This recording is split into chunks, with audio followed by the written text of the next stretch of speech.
하나님 말씀 보겠습니다. 누가복음 8장이요. 8장 9절에서 15절입니다. 교독합니다. 제자들이 이 비유의 뜻을 물으니 하나님 나라의 비밀을 아는 것이 너희에게는 하나였으나 다른 사람에게는 유효하나니 이는 그들로 보아도 그것이 못하고 또 찾지 못하게 하려 한다. 이 비유는 이러하니라. 씨는 하나님의 말씀이요 길가에 있다는 것은 말씀을 듣는 자니 이에 마귀가 와서 그들이 믿어 구원을 얻게 하려고 말씀을 그 안에서 빼앗는 것이요 바위 위에 있다는 것은 말씀을 들을 때에 기쁨을 받으나 뿌리가 없어 잠깐 믿다가 시련을 당할 때에 배반하는 자요. 가시떨기에 떨어졌다는 것은 말씀을 듣는 자이나 내년 중 이생의 염려와 재물과 향락의 기분이 빠져 온전히 결실하지 못하는 같이 읽습니다. 좋은 땅에 있다는 것은 착하고 좋은 마음으로 말씀을 듣고 지키어 인내로 결실하는 자니라. 아멘. 말씀 가지고 비유에 나타난 하나님의 비밀 계시록 다 끝났습니다. 자, 오늘 그 말씀 통해서 하나님 나라의 비밀, 천국의 비밀에 대해서 좀 말씀 나눠요. 여러분, 예수님이 이 땅 오심으로써 하나님 나라가 이 땅에 실제로 임하였습니다. 그 말씀은 지금 창세기를 통해서 지금 하나님 나라가 창조 때에 이 땅에 계획을 세웠다 하지만 타락한 이후에 하나님의 나라가 지금 지구상에서 사라진 것처럼 그렇게 감춰져 있다는 얘기예요. 그런데 이제는 예수님 오심을 통해서 그 감춰져 있던 하나님의 나라가 그냥 완전하게 드러나요. 근데 드러나는데 이 천국 하나님의 나라에 들어가기 위해서는 반드시 조건이 있습니다. 그 조건이 갖춰진 자만 들어가게끔 선언했다는 거예요. 예수님이 처음 선포한 메시지가 뭐였습니까? 처음 예수님이 선포한 말씀. 회개하라. 천국이 가까웠다. 세례 요한도 그렇게 했죠. 하나님 나라는 가까웠어요. 그런데 조건이 있다는 얘기예요. 뭐가 필요해요? 회개가 있어야 된다는 겁니다. 회개하지 않고는 이제 못 들어간대요. 그러니까 예수님을 통해서 이 땅에 하나님 나라가 도래했지만 그러나 아직 완성되지 않았습니다. 영어로 표현, 신학적인 표현이 있는데 그건 안 할게요. 아직은 완성되지 않았어요. 예수님이 이 땅 오심을 통해서 하나님 나라가 도래했다. 이 말은 지금까지는 추상적으로 생각하고 바라보았던 것이 이제는 구체적으로 하나님의 나라에 대해서 열려서 사람들에게 이렇게 알려졌다는 얘기예요. 여러분, 구약 성도들이, 구약의 사람들이 하나님 나라가 어떻게 생각했을까요? 그냥 추상적이었어요. 근데 지금은 이제 예수님 오심을 통해서 모든 사람들에게 알려져요. 그래서 예수님께서 오셔가지고 선포한 메시지가 하나님 나라가 어떤 나라의 성격의 나라인지, 어떻게 들어가는지, 누가 들어가는지 이런 얘기들을 비밀들을 다 풀어놓아요. 뿐만 아니라 하나님 나라의 기준이 뭘까? 여러분, 하나님 나라는 윤리 도덕이 있을까요, 없을까요? 하나님 나라에도 윤리 도덕이 있습니다. 그 하나님 나라의 도덕이 뭐고 윤리가 뭔가, 그 다음에 그 나라의 왕이신 우리 아버지의 성품은 어떤 성품인가, 요거를 예수님이 오셔서 싹 드러내요. 그러니까 제가 설명하잖아요. 예수 믿는다고 다 영원한 나라, 그 영원한 아버지에 계시는 영원한 천국에 다 못 들어간다고. 그렇다고 다 지옥 간다는 얘기 아니에요. 진짜 우리가 가야 될 천국, 생각하는 천국은 아버지가 계시는 영원한 천국이라고. 근데 거기는 아무나 못 간다는 얘기예요. 아버지의 성품이 그걸 안 받아들여요. 그래서 우리가 아버지의 성품을 알아야 거기에 맞는 성품으로 우리가 준비해야 돼요. 그러면서 예수님이 뭐라고 했어요? 그 나라에 들어가기 위한 우리들이 어떤 기준에 맞춰서 우리 자신을 준비해야 되는가에 대해서 그런 정보를 상세하게 우리에게 정확하게 알려준다는 얘기예요. 그래서 이런 내용들을 종합해서 그냥 하나님 나라의 비밀이다라고 말하는 거예요. 네. 그래서 마태복음 13장에 보면 예수님께서 하나님 나라의 비유를 설명한 장이에요. 그래서 천국의 비유장이라고 해요. 보통 천국의 비유. 씨 뿌리는 비유 있죠? 오늘 본문의 내용입니다. 씨 뿌리는 비유, 알곡과 가라지 비유, 겨자씨 비유, 감추인 보화 비유, 그 다음에 값진 진주, 물고기. 그러면서 22장에서는 천국 혼인잔치 왕이 준비하는 거. 25장에서는 열천의 비유. 그러니까 아무나 못 들어가요. 열천의 비유에서 우리가 말하는 게 뭐예요? 그 영원한 예루살렘 성, 어린 양의 신부의 집인 그 예루살렘 성에는 아무나 못 들어가. 준비된 자만 들어가요. 그리고 나머지는 어떻게 해요? 예, 바깥으로 가. 그리고 그런 것들, 이거 달란트 비유, 양과 염소, 이 모든 것들은 바로 천국의 비밀을 다 우리에게 가르쳐줘요. 그러면 생각이죠. 왜 예수님께서 이 땅에 하나님 나라가 임했다라고 선포하신 후에 이런 비유들을 통해서 비밀을 저와 여러분이 알려줄까 하는 겁니다. 그래서 제가 말씀드린 거예요. 하나님 나라는 막연한 생각이나 이제는 그거 가지고 못 간다는 얘기예요. 종교적인 신념이 있죠. 나 교회 다니고 예수 믿는 사람이야. 네. 그거 가지고 가는 게 아니라는 거. 또는 유대인들처럼 나는 선택받은 민족이야. 이 선택적인 개념을 가지고도 못 간다는 거예요. 유대인들한테 선포하는 거예요. 너 그거 가지고 안 돼. 바로 그래서 예수님이 그런 비유를 통해서 강조한다. 자, 첫 번째 생각해봅니다. 그러면 하나님 나라의 비밀이 뭐냐는 거예요. 좀 더 구체적으로. 여러분, 예수님께서 이 비유를 들어서 천국의 비밀을 설명했어요. 이제, 마태복음 13장에 나오는 천국의 비유에 대해서. 그러니까 그 제자들이 듣고 나서 그게 궁금한 거예요. 아니, 뭐가 궁금했을까요?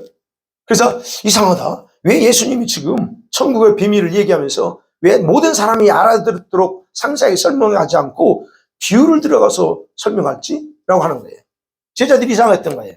그래서 제자들이 예수님과 딱 이게 자기들끼리 있을 때 예수님께 물어봐요. 예수님, 아니 왜 그렇게 비유를 설명하세요? 그러니까 예수님이 대답하죠. 마태복음 13장 11절에 13절에 봅니다. 예수님이 하는 거예요. 천국의 비밀은 그 비밀을 아무나 알게 한 것이 아니고 너희들에게는 허락이 되지만 저 사람들에게는 허락이 안 됐어 라고 말합니다. 그 다음에 하시는 말씀이 이 누가복음에는 없어요. 근데 마태복음 13장 12절에 있어요. 무릇 있는 자는 받아 넉넉하게 되고 없는 자는 그 있는 것까지도 빼앗기리라 그랬어요. 이 말씀 중요해요. 있는 자는 받아요. 넉넉하게 돼. 그런데 없는 자는 있는 것까지 다 빼앗겨요. 그러면서 말하면 그러므로 내가 저들에게 비유로 말하는 이유는 뭐냐? 그들이 보아도 들어도 깨닫지 못하게 하고 알지 못하게 하려고 그래 라고 얘기하는 거예요. 여러분, 분명히 이 말씀에서 예수님께서 분명한 목적을 가지고서 비유로 말씀하고 있다는 거예요. 쉽게 표현하면 그겁니다. 천국의 비밀이 하나님께 속한 자들에게는 열려 있다는 얘기예요. 들을 수 있는 자에게는 비밀이 열려 있어요. 그러나 악인에게는, 바리새인과 같은 그런 종교인들에게는 닫혀 있다라고 하는 거예요. 그래서 아예 처음부터 깨닫지 못하고 듣지 못하도록 비유로 말씀한다라고 말합니다. 이렇게 말씀하시는 것에 대해서 우리가 이의를 제기할 필요는 없어요. 주님이 그렇게 하신다면 하는 거예요. 그럼 우리가 생각하죠. 아니, 천국의 비밀이 뭐길래 왜 우리에게는 허락하고 저들은 허락하지 않지? 이거죠. 비밀이 뭐죠? 예, 이미 제가 말씀드렸어요. 그 부분에서 설명을 합니다. 그런데 이 비밀이 뭔가를 알기 전에 우리가 생각해야 될 게 있어요. 예수님이 하신 말씀 있잖아요. 하나님께 속한 자는 허용돼. 그렇다면 저와 여러분이 하나님께 속한 자인가 아닌가 먼저 여러분과 제가 스스로 정리해 봐야 됩니다. 내가 하나님께 속한 자인지.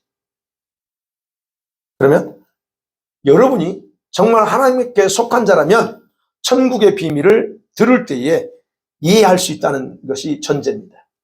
들을 귀가 있다는 거야. 그럼 여러분 이 말씀을 정확하게 듣고 무슨 말씀인지 이해한다면 여러분은 들을 귀가 있다면 여러분은 하나님께 속한 자라는 거예요. 이게 먼저 정립이 돼야 돼요. 그러면 천국의 비밀이 뭐냐 할 때 천국이 어떤 곳인가 그 천국에 대한 그 배경을 아는 것을 말하지 않고 천국의 원리를 알려주는 거예요. 즉 천국에 들어갈 수 있는 사람이 누구냐는 거예요. 천국에 들어갈 상태, 조건 또는 자격이 뭐냐는 걸 이게 바로 비밀이에요. 아니면 천국을 누릴 수 있는 법이 있어요. 아무나 못 누리고 법칙대로 해야만이 그걸 누리는데 그게 비밀입니다. 오늘 그 비밀 중에서 바로 이 씨 뿌리는 비유를 통해 중요한 걸 알려줘요. 근데 사실 제가 이 말씀 준비하면서 여러분 이 비밀은요 구약에서 이미 우리에게 간접적으로 계시해 줬어요. 근데 우리가 너무 그것에 대해서 무지해서 깨닫지 못했어요. 그래서 지금까지 왔던 거예요. 그 비밀이 어디에 담겨 있을까요? 감춰져 있어요. 성막. 성막 속에 비밀이 감춰져 있어요. 여러분, 제가 예전에 기억나죠? 성막 속에는 천국의 귀한 비밀들이 담겨져 있는데, 그래서 우리가 그걸 잘 연구하면 정확하게 이해할 수 있다. 여러분, 성막이 어떻게 구별할 때 네 군데로 구분하잖아요? 뭐가 있어요? 첫 번째, 제일 중요한데, 지성소, 그 다음에 성소, 그 다음에 성소뜰, 그 다음에 바깥뜰. 이 네 군데예요. 우리가 잘 봐야 네 군데. 마찬가지로 성막에서 봉사하는 사람들도 네 부류로 구분해요. 대제사장. 대제사장 어디까지 가요? 지성소까지 들어가. 그 다음에 제사장. 제사장 어디 들어가요? 성소까지 가. 그 다음에 뭐가 있어요? 성막에서 봉사하는 레위인들이 있어요. 이들은 아무나 못해요. 레위인들만 해요. 성막에서. 레위인들. 그 다음에 마지막 일반 성도들, 백성들이에요. 네 부류로 구분합니다. 마찬가지로 천국의 영역도 네 군데로 나눠요. 작년에 제가 설교한 거 기억나시나 모르겠어요. 천국의 영역. 우리가 계시록 21장과 22장에 있는 진짜 가야 될 새 예루살렘 성. 그 다음에 낙원에 해당되는 성 바깥. 그죠? 그 다음에 바깥 어두운 곳. 바깥 어두운 곳에 누가 갔어요? 예, 충성 한 달란트 받은 종. 저를 묶어가지고 어디다 던지라고 그래? 바깥 어두운 데 던지라. 거기서 슬피울며 일을 간다고 그래. 이 바깥 어두운 데 있고, 그 다음에 네 번째 지역이 지옥이에요. 천국이 이렇게 구분되어 있다는 장소다. 그런데 예수께서 바로 이 땅에 살아가는 우리 성도들의 신앙의 기준 역시 네 종류의 단계로 구별해서 말해요. 오늘 본문 내용입니다. 길가와 같은 성도가 있대요. 그 다음에 바위와 같은 성도가 있대요. 그 다음에 가시덤불 같은 성도가 있고, 좋은 땅과 같은 성도가 있다라고 네 종류로 말합니다. 근데 이 모든 것도 다 깊이 서로 연결되어 있다는 거예요. 그러니까 우리가 아셔야 될 게, 천국의 비밀은 누구에게나 다 열려 있습니다, 지금. 그러나 천국에서는 이 네 군데로 각각 갈라져서 간다는 거예요. 다 똑같은 거 가지 않습니다. 그리고는 그것을 예수님이 설명합니다. 한 절로 딱 설명해요. 근데 굉장히 핵심을 설명하고 정확하게 말씀합니다. 자, 그 부분을 생각하면 두 번째로 생각할게. 여러분, 우리 모든 성도들에게 적용되는 이 공평한 법칙이에요, 그게. 첫 번째 보면 그래요. 여러분, 히브리서 12장 2절에 보면 믿음의 시작이요 완성자이신 예수님을 바라보자 라는 말씀이 있죠. 거기서 무슨 말입니까? 여러분과 제가 스스로 믿은 것 같지만, 그죠? 내가 내 자신이 믿음을 시작한 것 같지만, 믿음을 갖게 하고, 그리고 믿음을 출발하게 하신 분은 내가 아니고 예수님이라는 거예요. 그게 믿음의 시작이라는 의미예요. 그리고 믿음의 주라고 하는 그 완성케 하시는 분이 뭡니까? 그 믿음의 작품을 아름다운 모양으로 이렇게 만들어서 완성하시는 분도 역시 예수님이라는 거예요. 내가 아니고. 그렇다면 우리가 해야 될 일 뭐예요? 그 12장 2절에 사는 말씀이 그렇죠? 이 믿음을 완성하려면 어떻게 해요? 그분을 바라보고 사는 겁니다. 그분을 바라보고. 이 말씀을 오해하면 안 돼요. 믿음이라는 선물을 예수께서 주셨습니다. 그러니까 주셨지만 그것을 받은 내가 아무것도 하지 않아도, 그러면 주님이 알아서 다 믿음 성장시켜주고 다 하나? 이런 생각 오해하지 말라는 거예요. 그게 아니라는 거예요. 주님이 주신 믿음의 선물은 그것을 받은 우리가 그분을 바라보고 의지하며 살아갈 때 아름다운 작품으로 완성되도록 그렇게 구성되어 있다는 얘기예요. 그렇기 때문에 여러분이 주님을 바라보고 의지하지 않으면 그 믿음은 주님이 주셨을지라도 자라지 않습니다. 아름답게 만들어지지도 않습니다. 만일에 주님이 우리가 안 바라보도 그냥 자동적으로 했다면 우리 믿음은 벌써 완성됐을 겁니다. 근데 그게 안 돼요. 그리고 10년, 20년, 30년 신앙생활에도 왜 내 믿음이 안 만들어져? 이유가 그거예요. 내가 주님 안 바라보고. 여기는 안 그래. 바라보라. 그게 안 자라요. 네. 그럼 누구 책임이 더 커요? 예수님의 문제가 아닙니다. 우리 각자가 내가 이렇게 살기로, 이런 정도의 믿음을 갖기로 여러분이 선택해 왔기 때문에 그러는 거예요. 바로 오늘 본문의 내용이 그를 우리에게 알려줍니다. 상세하게 알려줘요. 그리고 이 비유는 불신자들에게 주는 말씀이 아니고 우리 예수 믿는 사람들을 향해서 주는 말씀이에요. 우리는 이 교회 안에 있는 모든 성도들은 이 넷 중에 하나 벗어나지 못합니다. 그래서 첫 번째로 살펴볼게요. 어떤 성도가 있냐면 교회 안에는 길가와 같은 자가 있어요. 길가와. 이 길가와 같은 데 바깥들에 있는 자들입니다. 성수들도 아니고 바깥들에 있어요. 또는 레인들도 아니고 그냥 일반 백성들이에요. 이 영역은 지옥의 영역에 속한 자입니다. 이들은 교회라고 하는 공동체에 속해 있습니다. 교회 프로그램에 친숙할 수도 있어요. 교회에 있으니까. 그리고 말씀을 많이 듣기도 합니다. 많이 듣고 살 수도 있습니다. 성경에 대해서 많은 지식을 가지고 있을 수 있습니다. 왜냐하면 교회에서 계속 설교 듣고 성경 읽을 수 있고 하니까. 그런데 문제는 이런 사람들의 마음은 예수님께서 계시지 않습니다. 계시지 않고 누가 활동해요? 마귀의 사탄이 그 사람 마음에서 활동합니다. 그리고 12절 말씀이 그 얘기입니다. 말씀을 듣는 자니 이에 마귀가 가서 그들이 믿어 구원을 얻지 못하게 하려고 말씀을 그 마음에서 빼앗습니다. 마귀가 활동합니다. 우리 안에 그런 사람들 안에 예수님이 안 계셔요. 사단이 활동하면서 그렇습니다. 그럼 우리가 교회 와서 말씀을 들을 때마다 마음에 누가 찾아와요? 주님이 찾아오는 게 아니고 마귀가 찾아와가지고 그들의 마음에서 들었던 말씀을 싹 빼앗아버린대요. 우리가 여기서 깊이 생각해야 돼요. 깊이 생각해야 돼요. 여러분이 지금 이 자리에 앉아서 말씀 듣는 거 좋죠? 말씀 드려야죠? 이 말씀을 들을 수는 있어요. 근데 중요한 건 어떤 마음으로 말씀을 듣고 있는가라고 하는 겁니다. 이게 포인트예요. 말씀을 듣는데 여러분이 이 시간에 앉아서 말씀 듣지만 말씀 듣는 마음이 불편해요. 원망스럽고 불평스럽습니다. 느낌도 안 좋고 기분도 안 좋고 별로 안 좋아. 다양한 이유를 가지고 여기 예배당에 올 수 있습니다. 이유는 다양합니다.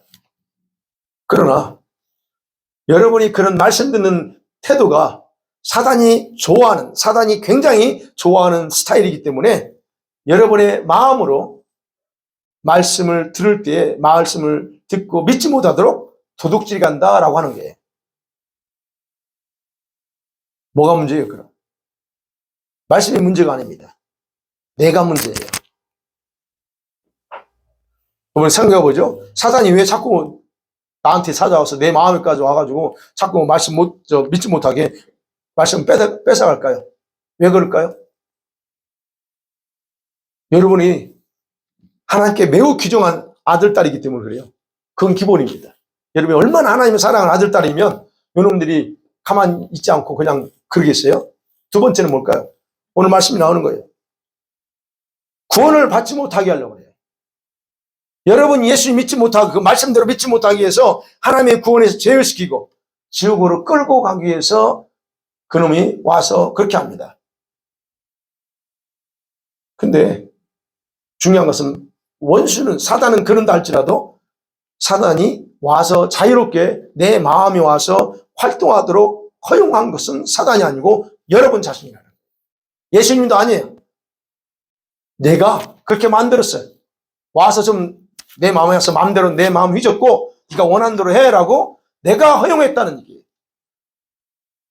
그러니까 여러분이 기억해야 될 것은 이 자리에서 지금 앉아가지고 말씀 듣는 것으로 만족하지 말라고 누누이 강조하는 겁니다. 지금 와 있는 걸로 오늘 예배 드렸어. 설교 들었어. 이게 다가 아니에요. 그래서 사단은 여러분과 저의 마음의 상태를 바꾸지 않으면 언제든지 우리의 마음의 영역에까지 와서 활동할 수 있다는 거예요.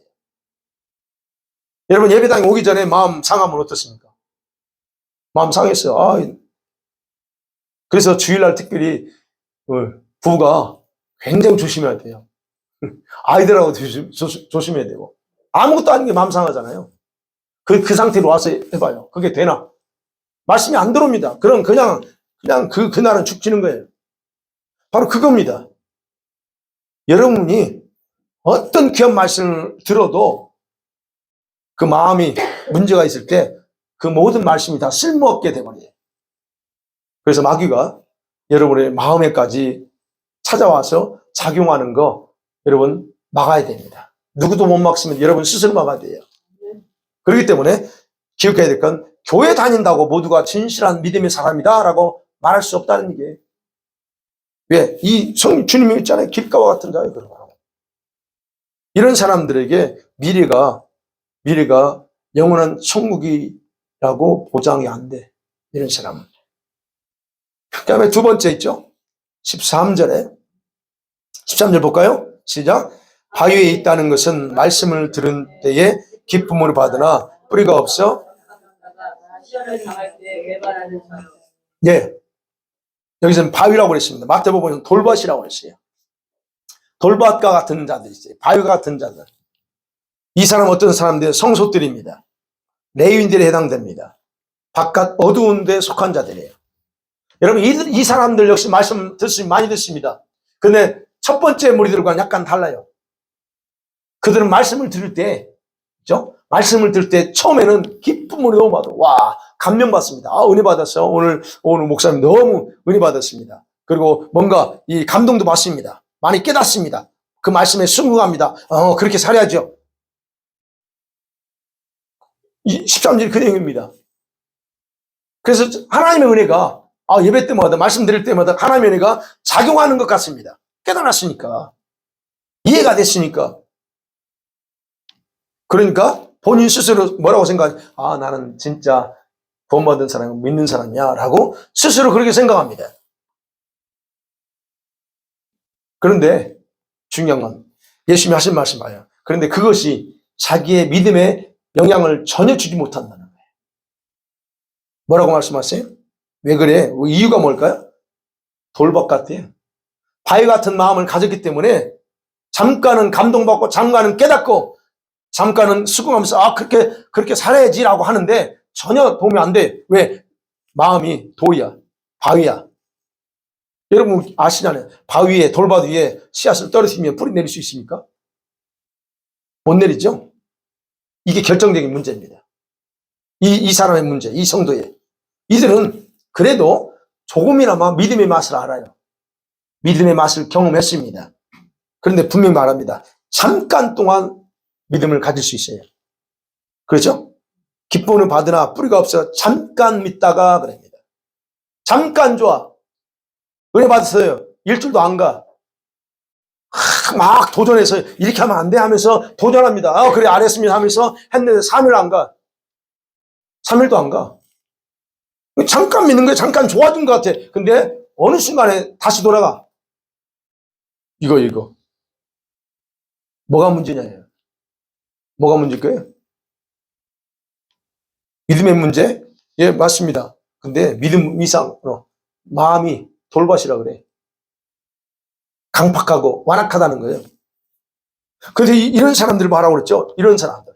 진짜 이들이 말하는 믿음이 진짜인지 아닌지는 금방 구별돼 버려요. 뭐 어때? 시련이 와요. 다른 말은 박해가 온다고 그랬어요. 환란이 올 때 그 사람은 분명하게 진짜인지 가짜인지 다 드러납니다. 이들은 처음에는 그러죠. 믿음 모양은 가지고 있어요. 그래서 감동도 받고 은혜도 받아요. 그런데 뿌리를 내리지 못했기 때문에 배반하는 상태예요.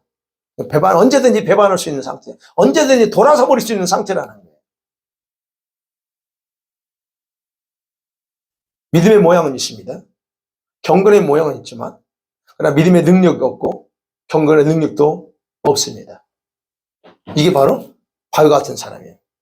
그러니까 이런 사람들이 교회 안에 많아요. 이런 사람들이 신앙생활 합니다. 근데 그들이 배반할지라도 놀랍지 않은 거예요. 왜요? 뻔한 거, 이 사람들은. 이 사람은 배반할 거 뻔히 알아. 왜요? 그 마음이 돌 같거든. 돌밭 같아. 바위 같아. 항상 아무리 말씀을 뿌려도 거기서 살할 수가 없어요. 그 결과는 정해져 있어요. 그러니까 이 사람들이 결국 나중에는 우수수 떨어져 나가네요. 성소 들여와가지고 성소 안으로 못 들어가고 그냥 우수수 나가는 거예요. 그 다음에 세 번째, 어떤 성도입니까? 가시떨기와 같은 성도들. 여기는 성소에 해당되죠. 너네 이 사람들 제사장의 부류에 해당되고 성 바깥 낙원에 속할 수 있는 사람들이에요. 자, 여기에 속한 사람들은 그래도 위에 두 번째까지와 전혀 다른 부류입니다. 이분들은 말씀을 잘 듣습니다. 그리고 잘 살아요. 참 좋습니다. 그래서 믿음의 모양이 아주 완벽하게 갖춰져 있어요. 우리가 평가할 때 믿음이 대단해. 믿음이 좋은 것으로 알 수 있습니다. 그리고 말씀의 맛을 많이 경험했습니다. 이 하나님 말씀이 얼마나 꿀보다 더 달다는 것도 다 경험했습니다. 주님의 사랑도 많이 체험할 수 있습니다. 그리고 어떤 부분에서는 진짜 확고하게 믿음의 뿌리가 내려져 있습니다. 그리고 이들은 이렇게 가면서 어떻게 해요? 그들은 충실한 그 곡식의 상태가 완성되어 있어요. 모양이 점점점 열매 맺을 상태로 완성돼 나갑니다. 바로 이런 사람들 때문에 교회가 돌아가요. 이런 사람들이 많기 때문에 교회에서 많은 일들이 이루어져요, 사실은. 예. 그런데 14절 말씀을 보면 그런 무리들 속에서 주님이 원하는 것은 뭡니까? 그 많은 일들 속에서 그들을 통해서 나타나야 될 열매가 보이지 않는다는 거예요. 열매를 찾지 못합니다. 그렇죠? 그래서 결실하지 못해요. 결실은 많은 일을 합니다. 하는데 열매가 없어. 결실이 없다는 얘기예요. 여러분, 예수님께서 그래서 긍정적인 면을 설명해요. 당장 이런 분들은 참 좋아, 긍정적으로 설명합니다. 그런데 그들의 열매를 찾을 수 없다고 정확하게 말씀하세요. 마가복음 4장 26절 29절 보면요. 보세요. 시작.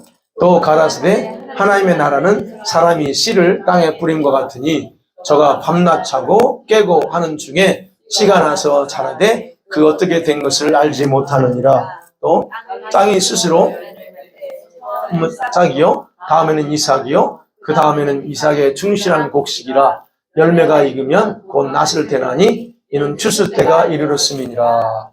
분명히 말하면 하나님의 나라는 이런 씨 뿌린 것 같아요. 그런데 그죠? 씨를 뿌리면 반드시 싹이 나야 돼. 그 다음 단계가 뭐냐? 이삭이 나와야 돼. 그 다음에 뭐냐? 저기 나오죠.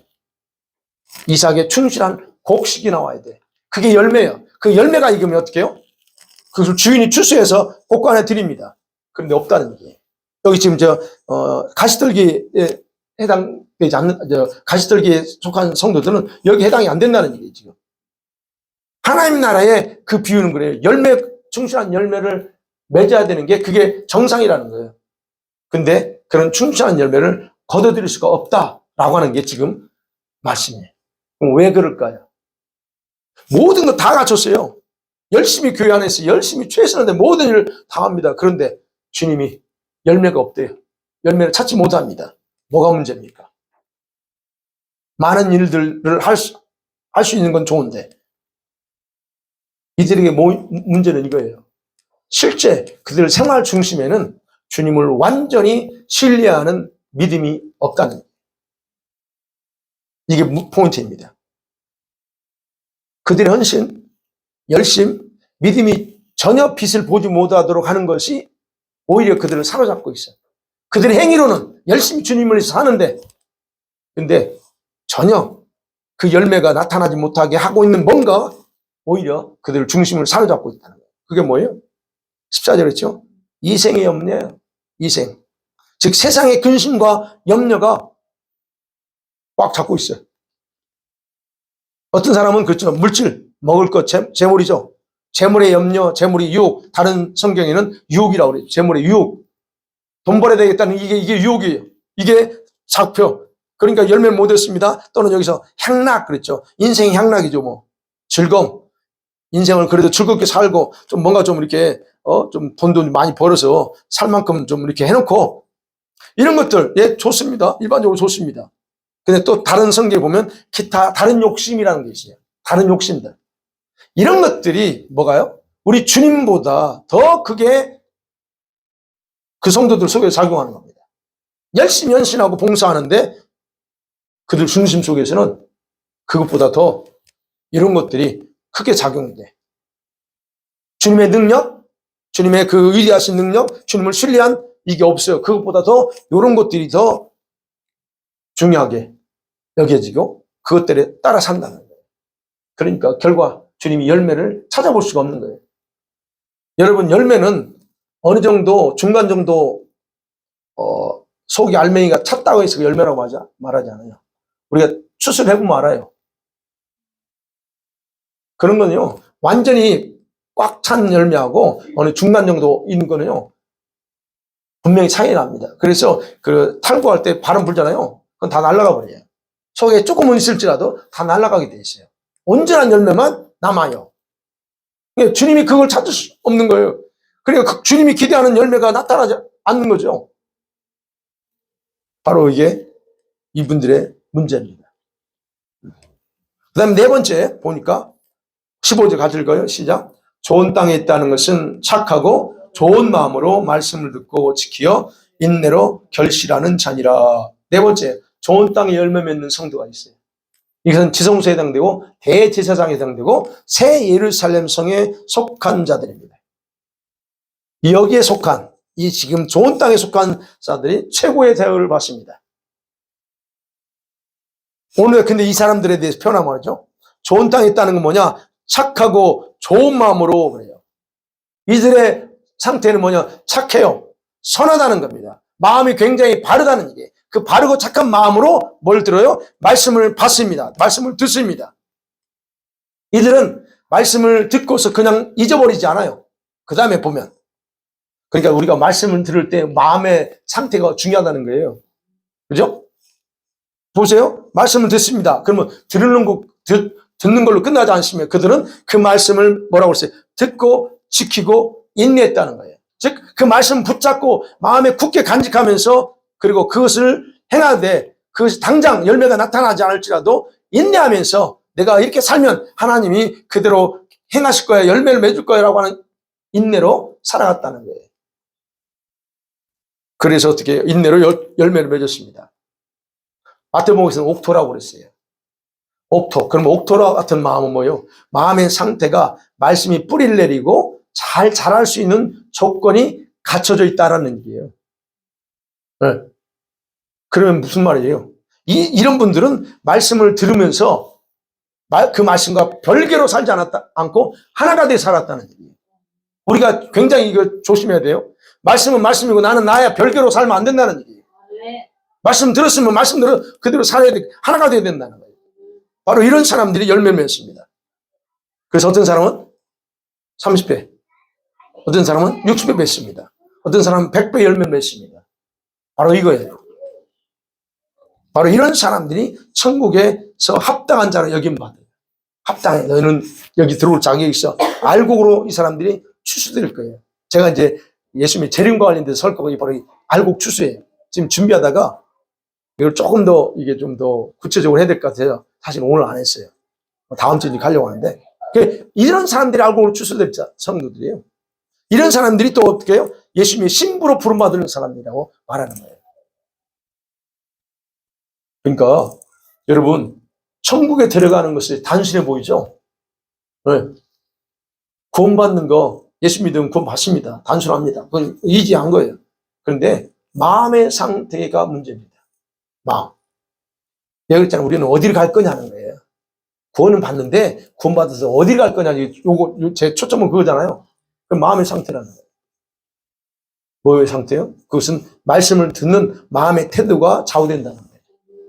여러분 지금 이 시간 앉아서 말씀 들어도 이 시간이 쓸데없는 시간이 될 수 있고 아니면 여러분의 믿음이 점점 아름답게 만들어갈 수 있는 시간이 될 수 있어요. 뭐에 따라서? 이런 마음의 상태에 따라서. 앉아 있어요. 있지만 딴 생각하고 있고 말씀 안 들어요. 안 듣는 것보다 좋은 의미로 그래도 나아. 없는 것보다 나아. 말은 하지만 그러나 엄밀하게 깊이 들어가면 쓸데없는 시간이에요. 이 시간이. 뭘 앉아 있어? 그러려면. 이거예요. 그러니까 이런 이게 법칙이라는 거예요. 이 법칙이 정해졌다는 거예요. 변하지 않습니다. 네. 그렇다면 이제 마지막 세 번째. 그러면 무엇이 근본 문제일까? 근본 문제가 있어요. 이 네 종류인데, 네 번째가 돼야 되는데, 나머지 세 종류 성도들은 문제가 있다는 얘기예요. 그러면 무엇이 가장 큰 문제냐는 거예요. 뭐가 문제일 것 같아요? 나는 왜 길가와 같은 성도일까? 여러분 어떠세요? 지금 들어보니까 여러분 어느 부류에 속하는 것 같아요? 왜 나는 길가와 같은 성도지? 나는 왜 돌밭과 같은 모습을 나를 보니까 지금 내 신앙을 점검해 보니까 나는 돌밭과 같은 그런 성도야. 아니면 가시밭 같은 그런 성도야. 나는 왜 그러지? 한번 생각해보면 왜? 다르라고 바꾸면 말하면 왜 나는 왜 안 믿어지냐는 거예요. 그렇게 말씀드리는데 왜 나한테는 감동이 안 일어나지? 감동이 안 와. 그렇게 주님이 도전하고 해도 나한테는 감동이 없어. 여러분 감동이 있어야죠? 말씀 들으면 내가 이렇게 살면 큰일 나겠구나. 근데 나한테는 왜 그런 감동의 마음의 움직임이 안 일어나느냐는 거예요. 뭐가 문제예요?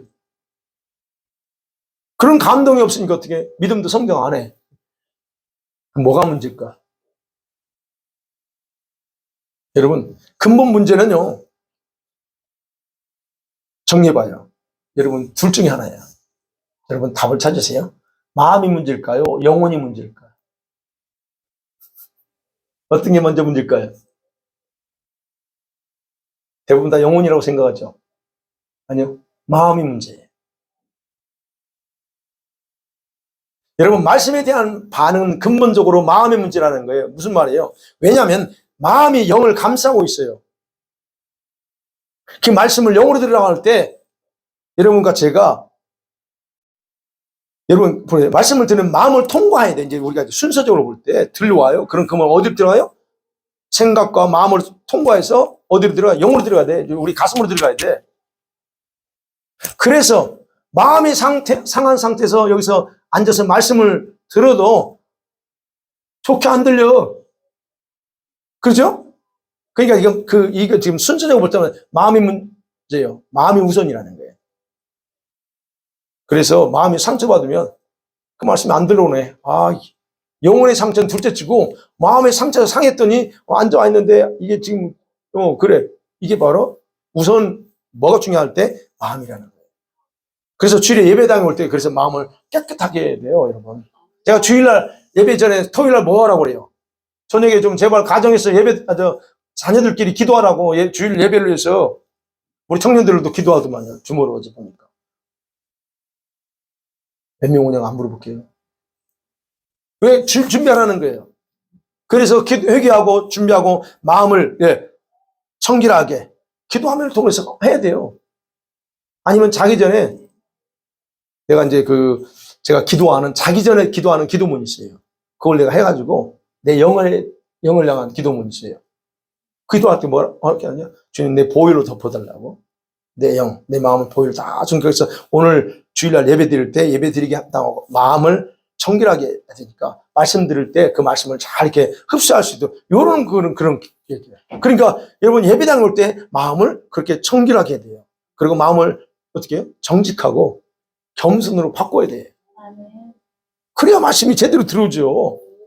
그래서 우선적으로 여러분의 마음을 보호해주지 않으면 여러분의 영은 곧바로 더러워지거나 심하게 상처를 받아요. 이걸 표현하죠. 제가 일부에 대해 설명했어요. 이 몸으로 표현할 때 이 피부, 스킨이 마음이에요. 그럼 속에 뭐가 있어요? 중요한 것들이 있어요. 신경이 있고, 세포 있고, 또 뭐가 있어요? 혈관, 피가 있고, 뭐 다 있어요. 근데 여기 스킨이 상하면 어떻게 돼요? 스킨만 상하는 게 아니고 그 속에 있는 게 터져 나와요. 똑같은 원리예요. 내 마음이 상하면 이것만 상하는 게 아니에요. 영까지 다 상해요. 물론 이제 정도에 따라서 어느 정도 신경까지 문제냐 아니면 뭐 세포 이거 나누지만 그렇다는 얘기예요.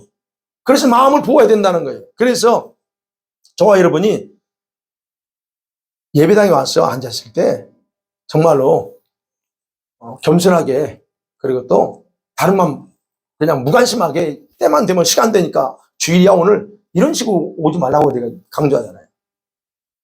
앉아서 와가지고 설교나 듣고 가면 되고 이거 아니라는 얘기예요.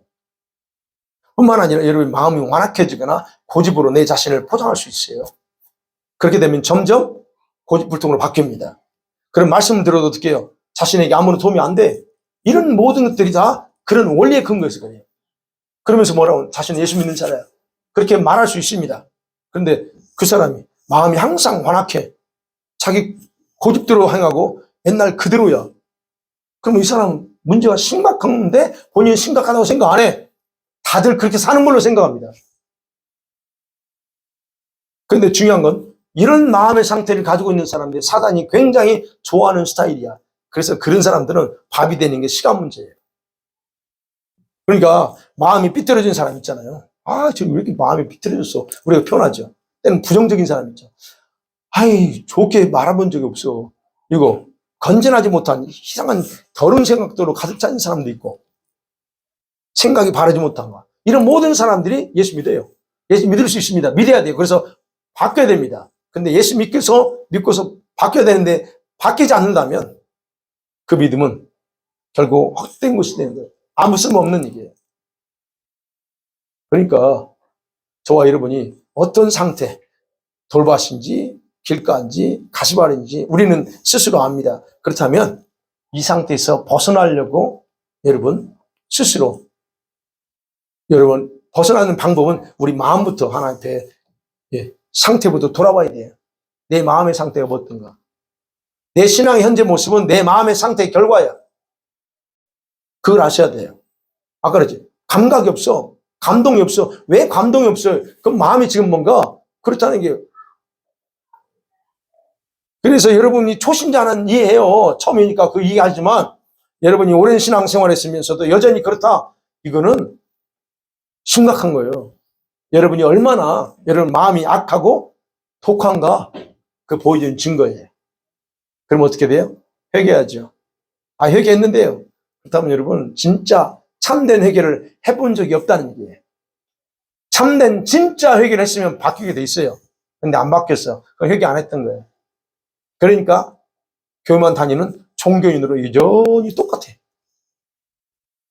일주일 가, 한 2주 가, 그리고 다시 뺑 돌아갑니다. 그게 좀 심하게 표현하면 돌밭. 여러분 그래서 여전히 내가 이런 상태에 살구나 하다면 여러분은 가장 불행한 사람이에요. 아니 언젠가 바뀌겠지. 네, 희망적인 건 좋습니다. 근데 언젠가 바뀌려고 생각하지 마세요. 그 언젠가가 언제 올지 않아요. 죽기 전에 올 수도 있겠죠? 근데 그 전에 여러분이 어떻게 될지도 몰라. 아무도 우리는 모릅니다. 그런데 우리는 자꾸 언젠가는 바뀌겠지 그래요. 좋은 희망이죠? 근데 좀 냉정하게 생각해 보라는 겁니다. 왜요? 이렇게 가면 이런 네 가지 종류에 있어서 결국은 주님으로부터 버림받을 수밖에 없는 그런 걸로 내가 스스로 전략해 가고 있기 때문에 그래서 말씀을 듣는 여러분의 마음의 상태가 보여야 돼요. 내 마음의 상태가 뭔가. 보여요? 여러분 어떠세요? 보여요 지금? 사랑하는 성도들 말씀해 볼게요. 하나님의 나라의 비밀은 이제 열렸습니다. 누구에게나 우리에게 다 열렸고 근데 오늘 본문을 통해서 귀중한 것 우리에게 하나를 알려주셨어요. 천국은 누구나 들어갈 수 있지만 아무나 갈 수는 없다. 누구나 들어갈 수 있어요. 근데 아무나 갈 수 있는 것은 아니다는 거예요. 천국의 말씀을 들을 수 있어요. 누구든지 와서 천국의 말씀을 들을 수 있으나 그러나 모두가 동일하게 반응하면서 천국에 들어가지 않는다. 말씀을 들으면서 자신의 믿음의 집을 지어야 됩니다. 여러분 스스로 믿음의 집을 지어야 돼요. 그리고 그 믿음의 집은 어디에 지어요? 여러분 마음에 짓습니다. 먼저. 그래서 마음의 상태가 중요하다는 거예요. 우리 모두가 그래서 오늘 함께 지금 오늘 이 자리에 앉아서 말씀 들어요. 말씀을 똑같이 듣는데 각각 다 자기 집을 온전하게 짓지 않습니다. 희한하게. 온전하게 자기 집을 짓지 않아요. 자기 생각대로 지어 여전히. 그래서 내 마음의 상태가 좋은가, 좋은 땅인지 가시밭인지 아니면 이걸 살펴봐야 된다는 거예요. 오늘도 와서 예배당에 오늘 오면서 여러분 무슨 마음으로 와서 예배드리고 말씀드렸습니까? 제가. 우리 선생님들은 봉사해야 되니까 분주할 수 힘들었죠. 어제 준비 다 하셨죠. 오늘 예배할 때 어떤 마음으로 지금 앉아서 예배드리고 들으세요. 설령 내가 목사일지라도 저는 설교자일지라도 나 안 돌아보면 나도 그렇게 변질돼요. 여러분도 똑같아요, 선생님과. 항상 봉사하니까 여러분 그 자세는 주님 앞에서 항상 돌아봐야 돼요. 그건 우리가 스스로를 관리하기 위해서 돌아봐야 된다. 어떤 거? 말씀 듣는 태도, 예배의 태도 바꿔야 돼요. 천국의 말씀은 계속 뿌려지고 있습니다. 그러나 말씀을 듣는 우리 자신의 마음의 상태를 좋은 땅으로 만들지 않고서는 주님이 기대하는 열매는 맺을 수 없다는 거. 목사인 저도 마찬가지입니다. 목사는 설교를 매주 하고 수목금 계속 하면서도 내가 내 자신을 좋은 땅으로 만들지 않으면 나도 주님이 원하는 열매 못 맺어요. 그거는 나라고 해서 그냥 목사니까 자동적으로 맺어지는 게 아니라는 거예요. 내 마음이 내가 관리 안 하면 그렇다는 거예요. 그러니까 이제 다시 한번 물어볼게요. 파악됐어요? 내가 어떤 분인지? 첫째는 아니죠. 첫 번째 분은 아니죠. 여기 길가에 속한 분들은 아니죠. 그럼 두 번째네. 돌밭은 어때요? 바위밭 거기 속았나요 혹시? 아니에요? 오케이. 세 번째? 거기 속한 것 같아요? 거기서 이제 네 번째 왔다 갔다 하죠 지금. 예. 알아요. 어쨌든 우리는 분명한 첫째, 둘째, 셋째, 우리가 언제든지 다 바뀔 수 있다는 거예요. 언제든지 바뀝니다. 간단해요. 어떻게 바뀌어요? 여러분 마음의 상태를 살펴보고 마음을 개조하면 됩니다. 그러면 돼요. 순간에 주님이 하십니다. 그렇기 때문에 하나님께서 우리를 영원한 천국으로 데려가기를 주님이 거부하는 게 아니고 내 마음이 거부하는 거예요.